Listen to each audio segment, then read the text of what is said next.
കോഴിക്കോട് എലത്തൂരിൽ യുവതിയെ കൊലപ്പെടുത്തിയ കേസിൽ ജാമ്യത്തിലിറങ്ങിയ പ്രതി ജീവനൊടുക്കി. തടമ്പാട്ടുതാഴം സ്വദേശി വൈശാഖാണ് വിഷം കഴിച്ച് മരിച്ചത്. ഭാര്യയുടെ ബന്ധുവായ യുവതിയെ വൈശാഖൻ വിളിച്ചു വരുത്തി കൊലപ്പെടുത്തുകയും മൃതദേഹത്തോട് അനാദരവ് കാണിച്ചുവെന്നുമായിരുന്നു കേസ്.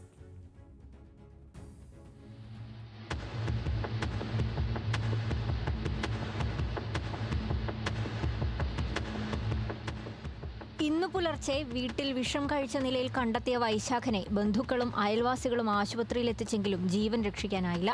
തുടർന്ന് മൃതദേഹം മെഡിക്കൽ കോളേജിലേക്ക് മാറ്റുകയായിരുന്നു. ജനുവരി 24-നാണ് കൊലപാതകം നടന്നത്. എലത്തൂരിലെ മാളിക്കടവിലെ മോരിക്കരയിലെ വൈശാഖന്റെ ഇൻഡസ്ട്രിയിലാണ് യുവതിയെ തൂങ്ങിമരിച്ച നിലയിൽ കണ്ടെത്തിയത്. അന്വേഷണത്തിൽ കൊലപാതകമാണെന്ന് വ്യക്തമായിരുന്നു.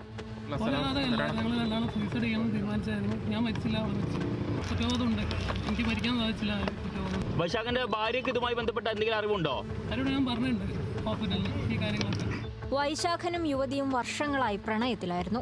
വിവാഹം ചെയ്യണമെന്ന് യുവതി ആവശ്യപ്പെട്ടതോടെ ഒരുമിച്ച് മരിക്കാമെന്ന് പറഞ്ഞാണ് ഇൻഡസ്ട്രിയിലേക്ക് വിളിച്ചു വരുത്തിയത്. തുടർന്ന് ജ്യൂസിൽ മയക്കുമരുന്ന് നൽകി യുവതിയെ കഴുത്തിൽ കുരുക്കിട്ട ശേഷം സ്റ്റൂൾ തട്ടിമാറ്റുകയായിരുന്നു. മരണശേഷവും യുവതിയുടെ മൃതദേഹം വൈശാഖൻ പീഡിപ്പിച്ചെന്നും പോലീസ് കണ്ടെത്തിയിരുന്നു.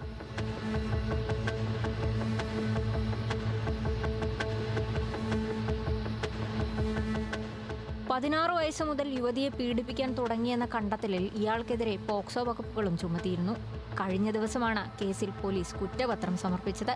ഇൻഡസ്ട്രിയിലെ CCTV ദൃശ്യങ്ങൾ ഉൾപ്പെടെ തെളിവായി ലഭിച്ചിരുന്നു. റിമാൻഡിലായിരുന്ന വൈശാഖൻ ദിവസങ്ങൾക്ക് മുൻപാണ് പരോളിൽ ഇറങ്ങിയത്.